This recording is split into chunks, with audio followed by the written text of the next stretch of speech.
Hello, welcome to my weekly look ahead video, and this is likely to be the last one on this Parliament because on Thursday Parliament is due to prorogue. We then have a new session of Parliament where the Queen, hopefully the Queen or maybe Prince Charles, will come for the state opening due on May the 10th, and we start the whole parliamentary year all over again. So there's lots of sort of rather messy ping pong measures, as it's called, where there's still some legislation that hasn't been completed, which is ping-ponging between the Lords and the Commons on some of the controversial measures in the Police and Crime Bill, the Nationalities and Borders Bill and the Elections Bill, for example. So those will need to be resolved by Thursday if Parliament is to prorogue. So there are a few other interesting debates we've got this week as well. Several people have written to me about a debate we're having on childhood cancer outcomes.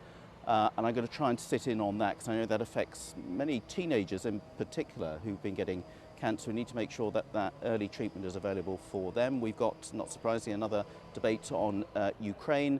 There's a debate on World Press Freedom Day later on this week as well.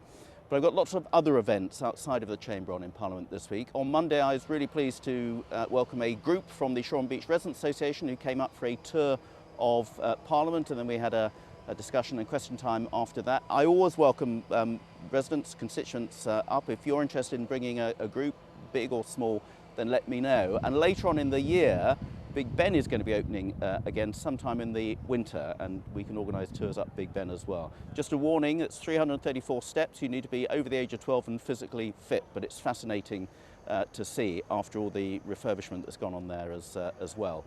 Also, I had a meeting with UNICEF last night about their vaccination programme and how the UK is contributing to that. I've chaired a meeting on Tuesday morning of the 1001 Critical Days group about infant feeding and better nutrition for children through family hubs. I've just laid a wreath at the cenotaph on behalf of the Armenian genocide, which we commemorate that horrific event which took place more than 100 years ago. I chair the Armenia all-party group and recently took a delegation of parliamentarians to Armenia. I've also got a meeting, very important meeting this week, the latest update on Chesham House with the Royal Voluntary Service and how the work on looking at various proposals to keep that open is going. I'll be there with various other councils.